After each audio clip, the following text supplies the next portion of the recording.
My name's Josh Lee. If you didn't already see me yesterday, I am an open source advocate at Altinity. We do managed services, hosting, and support for ClickHouse. We are not the maintainers of ClickHouse. It is maintained by ClickHouse Incorporated, with whom we are not affiliated. We are but humble open source contributors. Wrong direction. OK, so I apologize if this is repetitive and you saw me speak yesterday, but I want to just level set and make sure we're all on the same page, right? Observability is about our ability to understand a system from its outputs alone. And the word that I've underlined here is understand, because I think that is part that we often forget about, right? It's just like, can we measure it? Can we see it? And then that's enough. And we don't worry about actually understanding it. So I like to kind of start with this metaphor. I think observability can very easily, or even just not just observability, right, but like operating a microservices architecture or modern complex architecture can kind of be compared to trying to fly an airplane, right? We have a lot of disparate systems that are interconnected in various ways that affect one another, that are affected by the environment, and we're trying to both monitor them all and understand what they're doing, and then provide inputs back into them to make them do what we want so that the plane can fly in the direction that we want and stay in the sky. Now, this is a fairly old cockpit. This is a cockpit from, I think, the 70s. I believe this is a DC type aircraft. And one thing we can take away from this photo is there are a lot of gauges and buttons, which is a lot going on here. It's a little bit overwhelming, but this is the level of information and control that the pilots need. So it's all necessary. But if we jump forward 30 years, this is the cockpit of a 787. Now, one thing is the same. There's still a lot of buttons, and that's for very good reason. At one point, Boeing did try to replace all of the buttons with iPad screens, and pilots hated that, because if you've ever tried to use a touch screen in your car while you're driving on a bumpy road, right, like it's not ideal. And if it's not just your radio, it's actually the thing that you need to fly the plane, that can be really problematic. So we still have lots of physical buttons, but all of those dials have gone away, right? And they've been condensed down into these 4 screens. And those 4 screens are capable of displaying whatever information the pilot needs, but the key difference is that now it's contextual, right? The pilots can look at exactly what they need in that moment and nothing else. And they don't have to worry about all of those other things and trying to pick out the right gauge from amongst all those myriad gauges. So getting back to observability, right, I think if we simplify the problem of what we're trying to do, right, this is from Charity Majors, who helped define what observability is today, and sort of part of her thinking on what I believe she's calling observability 3.0 is that we really only have 2 signals at the end of the day. We have metrics, and we have, ideally, structured logs, right? And an unstructured log is still just a structured log with one field, right, a plain text field. So if we think about it this way, it starts to make things maybe a little bit easier. And I think this is bringing us back to maybe like the importance of logs, which I'm going to spend a few minutes now telling you why I love distributed tracing. But I think that logs are really important too, and maybe they're not that different. So here's a typical request log, right? We're all familiar. We've seen this millions of times in our careers, right? We've got just a standard. This would ideally be in like JSON or some kind of structured format. But I'm just showing it in plain text here so we can all read it real quickly, right? But this is just a typical HTTP request log, right? We've got our timestamp, we've got our verb, we've got our endpoint, and we've got our status code, and maybe whatever other additional metadata or log message that we wanted to include in that. If we add duration, this all of a sudden gets a little more useful, right? That's really important, because now we can use this not just to count the number of times that the endpoint was hit, but we can start to measure things like the average latency, and that's really useful. And all of a sudden, we can do this, right? If we just start to count all the things that we had on that very, very simple HTTP request, and if we have those HTTP request logs for all of the services in our system, we get RED dashboards, right? So for those not familiar, RED, short for requests, errors, duration. These are the 3 things that Google, in their SRE handbook, recommends that we monitor as the most important health signals for all of our services, right? This is going to tell us both the health of the individual services and the health of the overall system. And it's very, very easy to derive these RED metrics from that simple request log that we were just looking at. And it's very easy to do request logs for all of your services. So I would argue this is like a really, really solid starting point for some observability that doesn't take that much work to get to. But if we go back to our log, it's not perfect, right? That dashboard that we were just looking at tells us like when there's a problem, but it doesn't necessarily tell us what the problem is. So we need a little bit more information that can help us on those investigative journeys. And around 2016, I was working at a startup. We were a pretty small, unsophisticated team, and we had this brilliant idea to us at the time, right? What if we just put this request ID in all of our logs, not just in the API endpoints, but in all of the downstream services too? It was a little bit complicated for us because we then had to propagate these request IDs down to all of the services, but we were working within a single programming language and we had complete control over the entire stack. So we were able to do that.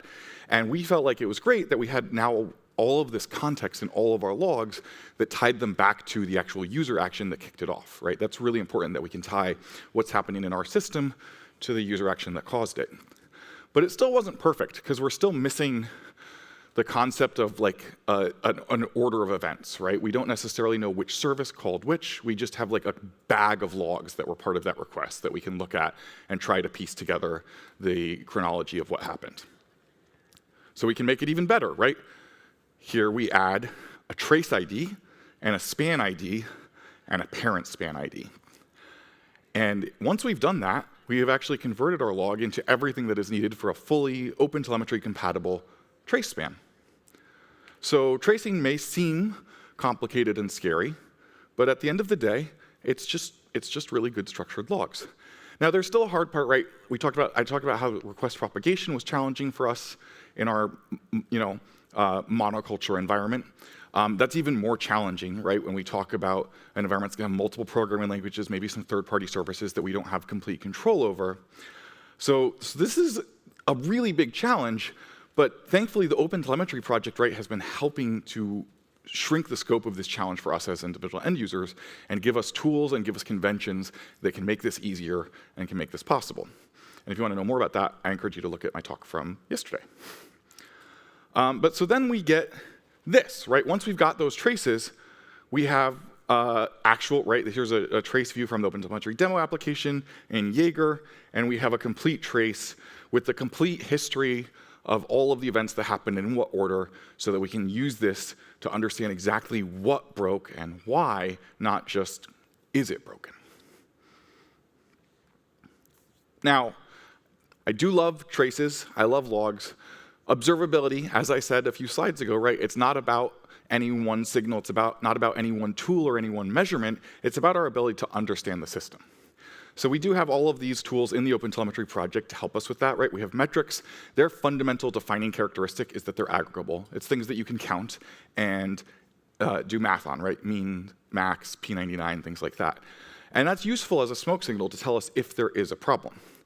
I do have one contention, though, about the way that we gather metrics today, right? I showed how we could create an RED dashboard simply from log events. And I think that's a great way to think about metrics is like, it's a countive thing. It doesn't have to be pre-aggregated. It doesn't have to be defined at the source, how that's going to get aggregated, how the temporality will be used, right? That's how we're doing it today with tools like Prometheus, which is an awesome tool that I'm going to talk about later how we're using it. But if we're kind of being forward-thinking, I would encourage you to think about just counting events after the fact, not pre-aggregating your metrics. Then we have traces, which I've just talked about how awesome they are for giving you that complete chronological history of everything that happened within your system and how you can use that to debug your system. But at the end of the day, every single debugging journey, it will end with a log message, right? That's going to be the thing that you end up putting into Google or into Slack to ask your senior architect, like, hey, what does this error message mean, right? So logs are really, really important. We should remember that. But distributed tracing, for me, is really the killer app when we're talking about observability, right? It lets us understand the complete flow of a request through our system. We can create a real-time, accurate topological map of all of our services, right? We don't have to depend on knowledge or knowledge in the heads of our engineers or documentation that may be stale to know which services talk to which services. We get a real-time, up to the nanosecond map of everything that's happening and what talks to what. That's really powerful. As I've been saying, right, we can derive metrics from all of this, not just simple RED metrics, But trace spans and any kind of wide events that you're gathering, right, you can put all kinds of things in there that might be interesting to you as a business. The value of a shopping cart, the region that a person is coming to your services from, right? So whatever is important to you, you can add those attributes to your trace spans and then count those things too, or count other things using those as labels and dimensions, right? Very, very powerful. And then finally, traces give us a way to contextualize metrics and logs, right? I showed how we could attach a log message to that trace span. That makes it so much easier to find. So I know OpenSearch, and we're at an OpenSearch conference, right, has really, really awesome full-text search, but I think that the structures and the way that these telemetry signals are linked together can be another really, really powerful way to find the telemetry that we care about. But if we're talking about like a complete observability solution, we kind of need to cover all of the bases on this slide, right? We need some application SDKs. OpenTelemetry has us covered there. We need some collection sampling and processing. OpenTelemetry also has us covered there. We need a host or a node agent. OpenTelemetry Collector is great for that. There's also some alternatives. We like Vector at my company. Promtail is also very popular. And then, of course, every vendor has their own version of this. Grafana Alloy is also another derivative of the OpenTelemetry Collector that's, I think, very popular. I have a lot of love for it. And then we're going to use that OpenTelemetry Collector, right, or maybe a Kafka stream or something else. But we're going to ship all of that off to our storage. And then from there, we just need an analysis UI, right? That's probably going to be Grafana. I'll talk about some alternatives. And we need some alerting. And if we really wanted to make this complete, we need some kind of feedback loop, right? Because we're gathering all of these wide events, and I'm telling you not to pre-aggregate your metrics. But we do want to make sure that we're not collecting too much. We need filtering, we need sampling. And in my opinion, the best way to inform that filtering and that sampling is to plug it back into your outcomes and have a feedback loop. So your outcomes are saying, hey, this is what we actually used, this is what we didn't use, and we can feed that back into the configuration of our collectors and of our SDKs and add filtering so that we're not collecting things that we don't need that won't be useful in future debugging journeys. Here's kind of a more specific example of what this might look like using some specific tools, right? So this would be a pipeline for logs specifically, using ClickHouse, which is a database that I'll talk about in a moment for those who aren't familiar. And we can see, right, we have some stuff inside the Kubernetes node, we have our application, we have a little diagram of how the OpenTelemetry file log receiver works. It's gathering the nodes off of the Kubernetes file system, the node file system. And then we have the beautiful OpenTelemetry exporters. There's one for ClickHouse, there's one for OpenSearch, right? And we can ship that telemetry to our backend, and then Grafana, with a prop appropriate data source plugin, can reach into that and pull out the information. So here's kind of our very basic reference architecture. So I said I'd talk about ClickHouse a little bit. Allow me to just introduce it for those who are not familiar. It is SQL compatible. So if you're like me and you already know SQL and you really like it, that's kind of nice. If you're an SRE and you really like PromQL, too bad, but there are some ways to solve that I'll talk about later. It's massively scalable horizontally and vertically. It'll use all the resources that you give it very, very efficiently to make itself faster. And it's really, really fast, right? Anytime there's a decision that can be made in the architecture, should it be consistent or should it be fast? We go with fast. And it's Apache 2.0 license, right? Open source. We love open source. And it fits really, really well with telemetry, right? So most of the time, if we talk about telemetry, it's we're write once, read many. We're going to write this data. Sometimes it's read never, right? And if it's read never, then that would be where you'd want to go back into that filtering pipeline and filter it out. But often it is read many because we might want to be alerting on this, right? And if you have an alert granularity of, say, 5 seconds, then you're going to be querying a lot of data every 5 seconds. But it's only going to get written once, right? We're writing it, and we never need to update our telemetry data. We're just ingesting it and writing it and moving on. So that lends itself to certain optimizations that ClickHouse handles really, really well. So ClickHouse uses a partitioning system where the data coming in can get ingested really fast and written immediately to the disk in whatever size it came in at. And then in the background, there's a compaction process that is combining these parts into larger and larger parts to speed up future queries. But the data is available from the moment it got ingested into that initial part on disk, right? And as those parts get merged into larger and larger parts, our query efficiency goes up, and everybody is happy. This is great. So I think this makes it a really, really powerful tool for observability. And at my company, right, a lot of our customers are observability vendors who are using this tool, especially for traces and logs, but also sometimes for metrics. So why is it so effective for observability, right? Well, we have the really, really fast writes from that ability to write whatever size part we need to and then merge it in the background later. Because these parts are usually ordered by the time that they were ingested, which is also that's also usually the read pattern that we have for observability data. We're looking at it from a time-oriented point of view. So it's very friendly to that. That also gives us very easy cleanup, right? All of this data is organized into partitions on disk based on the time that it was ingested at, which means if we want to have a 2-week retention period, when we get to the end of that 2 weeks, we just delete the entire partition. Goodbye, easy cleanup. Makes it very cost-effective too, right? It's a columnar data store, so you get very, very good compression, even on repetitive data structures. It also has a lot of integrations, and a lot of this is thanks to the open source community and especially the OpenTelemetry project and community, right? So there's a Grafana data source plugin. There's actually 2 Grafana data source plugins. We maintain one of them. It's got some helper functions. The other one is maintained by Grafana. It has some really slick UI and integrations with the OpenTelemetry schema that's built into the OpenTelemetry exporter for ClickHouse. There is a possibility to use Jaeger with ClickHouse as the backend. There's a tool called Querion, which I'm a huge fan of, because it basically provides a compatibility layer for all of those things listed, right? Like all the Grafana tools, a bunch of other ones, even some proprietary vendor APIs like the Datadog API. So you can send telemetry to it in any of those formats.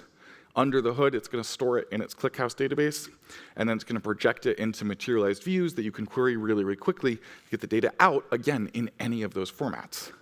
So really, really cool tool. We'll talk about that a little bit more. There's a Kafka table engine. This is a way where if you're at a scale of organization where you already have all of your telemetry in a Kafka stream, you just point that Kafka stream at your database and persist it. That's pretty easy and pretty powerful. And there's the OpenTelemetry exporter that I already mentioned, which can export metrics, traces, and logs to ClickHouse. And we've been talking about to some other database vendors about maybe extending that so that it could be more of a generic SQL exporter for telemetry data, for any SQL-compatible database. So let's talk about, that was why ClickHouse is useful for observability, right? Let's talk about how we do observability for ClickHouse at Altinity. So I was talking earlier about HTTP requests and distributed tracing, which is great when we're talking about web applications and microservices applications. But when we're talking about databases, the sort of raw unit of action that we care about is not an HTTP request, it's a query.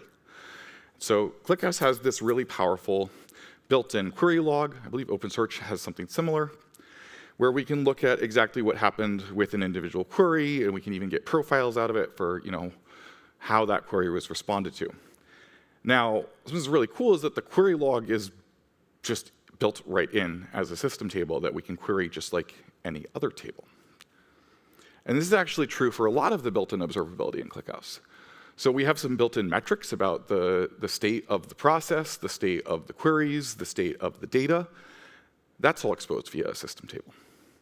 We have built-in tracing, right? I mentioned profiling, but we also get OpenTelemetry compatible distributed tracing if you turn it on, again, stored in a system table that you can just query or pull out using some kind of polling mechanism or a view or something like that. And it has built-in logs, of course. We can also query those in the same way. And then the Altinity operator, we maintain this. This is sort of the de facto way to deploy ClickHouse in Kubernetes. And we have some nice stuff built into that sort of gives you monitoring of the layer of things between. It's not the ClickHouse process itself, right? ClickHouse is really good at monitoring itself. It has no idea if it's running in Kubernetes. So you need something to monitor those pods and those Kubernetes entities that ClickHouse isn't aware of. And so we have some integrations using Prometheus and Grafana, through our operator that make that possible. All of this is totally open source, right? You can use this, never talk to me again. That's fine. So here's the system tables. Right, I kind of mentioned most of these, but we have our metrics, we have our partition logs. This is the log of how those partitions are getting merged in the background. We've got our query log, we've got our query views log, and we've got our trace log, and then it's not there because I didn't have it turned on for this screenshot, but we've got our OpenTelemetry trace spans. Because this trace log, that one that's here, that one is more of a profile, right? A stack trace, not a distributed trace. And we layer that on with some additional things, right? We have a very multi-tenant architecture. So for each tenant, we have all of these things. And these are all great. We love these tools.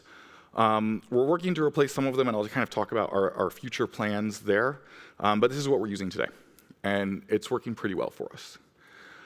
This is what we have per ClickHouse instance, right? We're running a complete Kubernetes cluster for each tenant, and then all of this stuff as well. And we also have our managed cloud, and that has some things that are not ClickHouse, so we have some additional stuff for monitoring that. One thing that I want to point out here is co-root, which is pretty cool. I'm going to talk about that very briefly at the end. But I definitely encourage you to check that out if you're looking for something that's just sort of turnkey, batteries included, value add. And I said I would talk about our future plans, right? So here's kind of where we're thinking about going with this, is we would like to make it a lot cheaper, and we would like to centralize it on shared object storage. So right now, ClickHouse does not directly integrate. It does have some integrations with shared object storage. We are working to improve those. We're calling it Project Antalya. If you're interested in contributing, we're very, very desperately seeking contributors, so please come talk to me. I would love to hear from you. If you know C++, please come talk to me. But this is what we're trying to do, right, is basically get the data directly into shared object storage as fast as we can so that we don't have to spend money storing it on expensive EBS disks or transmitting it anywhere else, right? We can just get it into this one central location where it's accessible. Also in a disaster recovery situation, right, the cluster that we were trying to monitor went down. We still have all of the telemetry. And then we get it from there, right? We're using ClickHouse to read it. And then Querying, that tool that I mentioned earlier, could translate it. For example, ClickHouse doesn't speak PromQL, but Querying does. So we can use Querying to translate everything into PromQL. And then Perses is an amazing CNCF project, kind of an alternative to Grafana for those who are not familiar. It's a very powerful tool for creating code-defined dashboards. And it uses PromQL. And it's embeddable in other products. So if you're building an observability tool, this is maybe something that you want to look at. I know Dash0, and I think there are a few other products that are already embedding Perses as their sort of custom dashboarding tool. I said that we provide some dashboards, right? Here's just a list of some of them. I said this is all open source. You can go on GitHub, check out the Altinity operator. You can see all the Grafana dashboards that we provide. It's very convenient. And then, of course, right, because we're in a Kubernetes environment, we can just turn these on as config mac volumes and then mount them very, very easily in Grafana. And we get this beautiful type of dashboard, right? Kind of like the one that we were looking at a few minutes ago, but now we're looking at queries, not HTTP requests. And we can start to understand what are the queries that are dragging the system down? What are the queries that are using a lot of resources? What are the users that are using a lot of resources, right? Like maybe we have some data scientists who have direct access to the database, and they're hitting it with some really, really hard queries. Because as awesome as ClickHouse is, it has a pretty steep learning curve, and it's very easy to quickly become like a dangerous fool, right? So we see that a lot, and we need to give our customers tools to manage that, maybe limit the execution time for those users, or scale up if what they're doing is really, really important. And we have some built-in alerts. These also come in the Altinity operator. And of course, right, like you could recreate these for your system. I talked to our SRE team, and I wanted to know like what were the most important alerts, because we have a lot of alerts configured, a few hundred. And they said, actually, no, these are really the 5 that are the most important. These are the ones that we really have to pay attention to. If one of these fires, we need immediate attention on it, right? The first one's kind of self-explanatory. Crash loop back off. That means everything else failed and the pod's just not starting, right? Cube job failed. That's a really important one for us in particular because of the way that our backup system works. So that usually for us means that a backup failed, and we need to go figure out why that happened. Maybe the storage wasn't attached, or there was a network connectivity issue. And then Kube daemon set rollout stuck. This one is usually caused because the customer changed some configuration in their environment, and the configuration wasn't compatible with the environment, or something got stuck along the way. So we have to go see what the configuration change was and unstick things. Similar for Kube Perses and volume usage. This is just a proactive measure, right? We don't want people to run out of space. We're running managed databases for them. That would be really bad. So we want to make sure that we proactively provision more storage. And then Prometheus is down. Like, who is watching the watchers? If you see this alert, well, you're not going to get any of your other alerts. So that was pretty important to respond to as well. We zoom out a little bit, right? Talking about a complete observability solution again. Maybe you don't work at an observability company. You don't want to build all of this right on top of a database the way I was talking about at the beginning of this presentation. Maybe you just want something that works, right? So eBPF is a really cool thing that I talked about a little bit more in detail yesterday. For those who are not familiar, this is a tool that's built into the Linux kernel that essentially allows processes to hook into the kernel space safely and monitor what other processes are doing, for example, with the network stack. This allows you to get complete visibility into anything that's happening inside a Linux system. It's very, very powerful. And one tool that uses it that we love, that I've mentioned, is CoRoot. So here is an example view from CoRoot. This is the OpenTelemetry demo project. I'm running this in Docker on my laptop for this screenshot. I have done nothing to hook this up with CoRoot, right? I did Docker compose up for CoRoot, and I did Docker compose up for the OpenTelemetry demo project with zero additional configuration to, say, point the OpenTelemetry collector somewhere. The OpenTelemetry demo project, right, includes an OTel collector, which you can point at your backend of choice. Out of the box, it's pointed at a Grafana and Jaeger and Prometheus instance. I didn't do that, right? I just spun it up, and CoRoot with eBPF was able to see exactly what services were talking to what other services. Now, as I kind of mentioned in my talk yesterday, right, this is missing some levels of detail from the application stack. But one of the things that's really powerful with CoRoot that I love about it is you can take this eBPF baseline of tracing that gives you complete comprehensive coverage of every single network call, because we're hooking into the network stack of the operating system, and you can actually enrich this, right? So if I did point my OpenTelemetry collector at CoRoot, it would then combine the spans, and I'd be able to look at any of the metadata on that equivalent OpenTelemetry span. That's really, really cool. Really cool. And the way that it works is by attaching things right around these entities. I like to use the word entities. The OpenTelemetry project uses the word resources. They're the same thing, right? But if we're talking about like the things that we as engineers care about, so this is processes, VMs, containers, services, endpoints, right? These are the things that we can actually reason about and care about and attribute ownership of to a specific team or a specific developer, much more so than a log message or a trace span that's not associated with a specific entity, right? Or just some generic metrics. So these entities give us sort of a pivot point around which to organize all of our telemetry. And I think that's a really powerful way to start thinking about observability. I'm really glad that CoRoot is doing it. There are some other tools that also are sort of starting to think this way and not present a UI that's oriented around the actual, right? It's like, it's almost like you're looking at an Excel sheet of your telemetry database, and it's just showing you everything, and you have some filters by telemetry signal. Like, cool, that's useful if you're setting up the telemetry and you want to make sure it looks the way that you want it to look.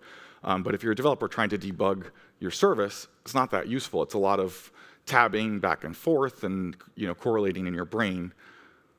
These things are all known, right? This is all metadata that's consistent, especially now thanks to OpenTelemetry. We have consistent resource attributes about all of these things. And we can use that to define what an entity is and correlate all of the relevant telemetry, whether it's a metrics trace log or a profile or even something new that doesn't exist yet, right? As long as it's conforming to those same resource attributes and those same semantic conventions. And then if you want to use some disparate things that maybe don't already talk to each other, this is from the documentation for querying. So I really, really like this tool. Right, for example, in my home lab, I'm using this as a replacement for InfluxDB. So I can use ClickHouse as an alternative to InfluxDB and Prometheus and some other things. So it's a really powerful compatibility layer if you're already using some of these other tools and you just need it all to talk to one central place. So I'm going to save some time for questions, but some food for thought, kind of like places where you might take this in the future, right? So one thing is continuity. So I said, right, we really care about these resources, and CoRoot does a pretty good job handling that. But one thing that it doesn't do, and that actually no observability tool that I've worked with handles well, in my opinion, is the idea of continuity of a resource or an entity, right? Like that process, that JVM restarted. Is that the same process, or is it a different one, right? And that's actually really often going to depend on how we're running that JVM process, right? Like if we're running it on a bare metal host just in the JVM, using, say, systemd to orchestrate it, right? That's going to give us some kind of information that we could look at maybe in the resource attributes or maybe by talking to systemd to tell us if a process is the same process, even though it might not have the same ID or right, the exact same fields. So we kind of need a malleable concept of the resources that define a specific entity so that we can give that entity continuity through however it gets restarted, right? If we talk about like a Kubernetes pod getting moved from one node to another, is that going to be a new entity? So let's think about how we handle continuity and how we can kind of loosely describe these entities so that we can keep track of them. Right, annotations, normalization, and filtering. I kind of alluded to this with that feedback loop.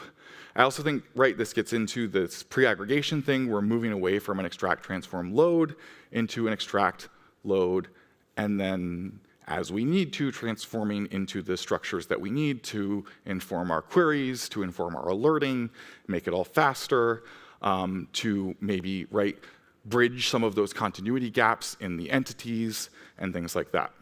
So this is not, again, not something that I've seen any observability tool doing yet, but if you're working on an observability tool, maybe try this, it'd be cool. This is something that some observability tools are doing really well, right? CoRoot, I think, does a great job of this. I think this is really important, right? Just because I'm talking about a VM doesn't mean I need to be in a completely separate place from the processes that are running on that VM. Can we please just put it all in one view? Give me all of the context that I need. Why not, right? Like if we've got the correlation, this is pretty easy to do. We can start to do it, once we've got all of the telemetry data in one place, right, we can start to do really advanced analytics on it. This actually came up yesterday in the unconference, right? We were talking about OpenSearch and how it would be really, really cool if we could get analytics directly out of OpenSearch about like maybe which indices are incomplete for our use cases or are missing certain data that we need to go talk to our content team and make sure that they fill in, right?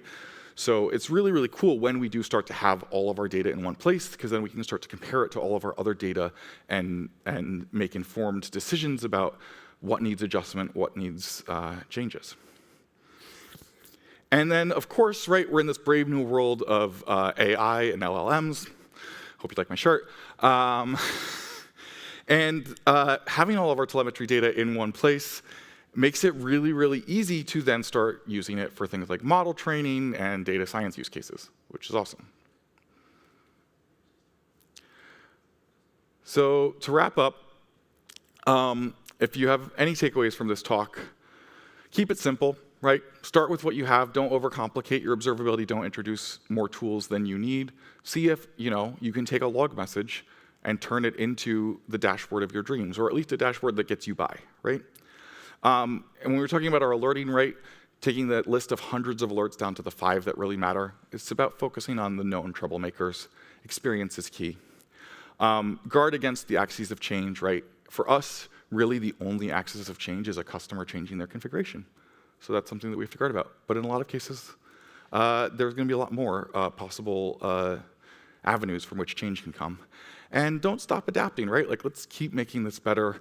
If you're an OpenSearch maintainer, hopefully I gave you maybe some food for thought on how we can make the built-in observability for OpenSearch better.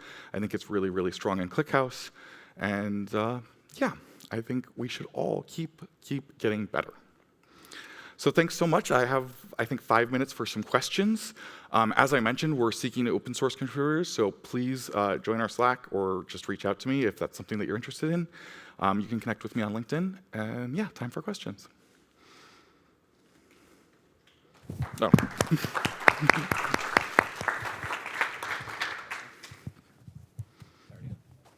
Hi. This was educational, especially the first few slides. Thanks. What does it have to do with OpenSearch? Good question. OpenSearch, you could certainly use OpenSearch. It's very, very commonly used, I know, for logging, and I think you can also use it for tracing. I think especially if, like if full text search is important in your logging use case, then OpenSearch is an excellent choice. Are you saying that you have a stack of tools on top of ClickHouse?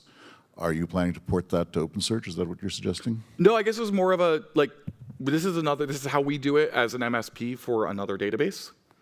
So maybe there were some lessons to take away from that.